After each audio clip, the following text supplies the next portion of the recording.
অন্যায়ের সাথে যে জড়িত তার বিচার আমরা আগে করতে চাই। রামিসার জন্য এক অসহায় বাবার কথায় অশ্রুসিক্ত প্রধানমন্ত্রী তারেক রহমান। শুধু প্রধানমন্ত্রী নন, বাংলাদেশ নামক রাষ্ট্রের সর্বোচ্চ শ্রেণীর মানুষ তখন উপস্থিত ছিল রামিসার সেই ছোট্ট বাসায়। রাষ্ট্র আর সাধারণ মানুষের মাঝের সেই অদৃশ্য দেয়ালটা যেন ভেঙে পড়ছিল রামিসার ছোট্ট ঘরের ভেতরেই। প্রধানমন্ত্রী বসেছিলেন একেবারে সাধারণভাবে একটি চেয়ারে, ঠিক যেমন বসেন একজন স্বাভাবিক মানুষ। তার সামনে বসা ছিলেন রামিসার বাবা, মা ও তার বড় বোন। রামিসার বাবা কাঁদতে কাঁদতে তার একমাত্র আদরের মেয়ের কথা বলছিলেন। মেয়েটাকে কিভাবে হারিয়েছেন, তাদের কি কষ্ট, সব খুলে বলছিলেন। ঘটনা শুনতে শুনতে প্রধানমন্ত্রী তারেক রহমান আর নিজেকে সামলাতে পারেননি। তার চোখও ভিজে উঠেছিল। তিনি নিজের হাত দিয়ে রামিসার বাবার পিঠে ও কাঁধে হাত বুলিয়ে সান্ত্বনা দিয়েছেন। একজন প্রধানমন্ত্রী যখন একজন সাধারণ বাবার পাশে বসে তার কান্না শোনেন এবং নিজেও আবেগাপ্লুত হয়ে পড়েন, তখন সেটা অনেক মানুষের কাছে ইতিবাচক ও মানবিক বলে মনে হয়েছে। সামাজিক মাধ্যমে ছড়িয়ে পড়া এক দৃশ্য দেখা গেছে, প্রধানমন্ত্রীর চোখেও অশ্রু। ক্ষমতার সর্বোচ্চ জায়গায় থেকেও একজন বাবার কষ্ট তাকে ভেঙে দিয়েছে। এখানেই শেষ নয়, প্রধানমন্ত্রী রামিসার বড় বোনের সম্পূর্ণ দায়িত্ব নিয়ে নিয়েছেন। তিনি বলেছেন তার পড়াশোনা, ভবিষ্যৎ সবকিছুর দেখভাল তিনি নিজে করবেন।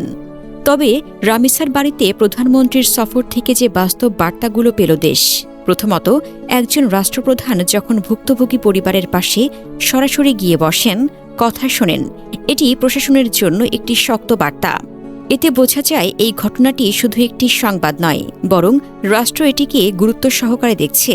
মাঠ পর্যায়ের আইনশৃঙ্খলা বাহিনী, প্রশাসন সবাই তখন বিষয়টিকে আরও গুরুত্ব দিয়ে দেখে।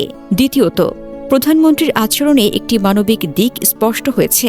তিনি কোনো আনুষ্ঠানিক দূরত্ব রেখে কথা বলেননি, বরং সাধারণভাবে বসে পরিবারের কথা শুনেছেন। একজন শোকাহত বাবার কাঁধে হাত রাখা, এটি হয়তো ছোট একটি কাজ, কিন্তু বাস্তবে এটি মানসিকভাবে বড় ধরনের সান্ত্বনা দেয়। এ ধরনের উপস্থিতি ভুক্তভোগী পরিবারকে অন্তত এই অনুভূতি দেয় যে তারা একা নয়। তৃতীয়ত, রামিসার বড় বোনের দায়িত্ব নেওয়ার ঘোষণা একটি বাস্তবধর্মী সিদ্ধান্ত।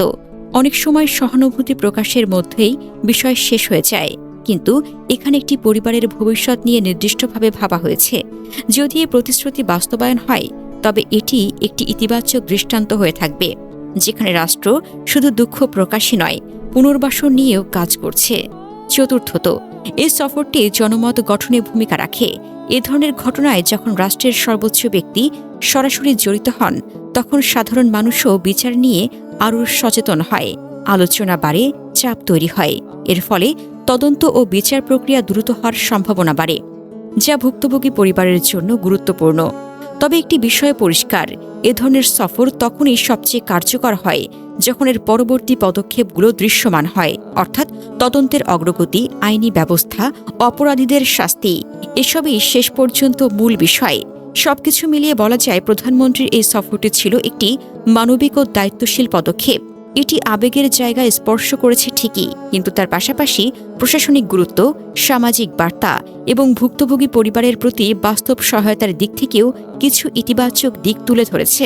এখন পুরো দেশের দৃষ্টি এক জায়গায়, এই ঘটনার সঠিক বিচার এবং ন্যায় বিচার নিশ্চিত করা। কারণ শেষ পর্যন্ত একটি সফরের মূল্য তখনই প্রমাণিত হয় যখন তা ন্যায়ের প্রতিষ্ঠায় বাস্তব পরিবর্তন এনে দেয়।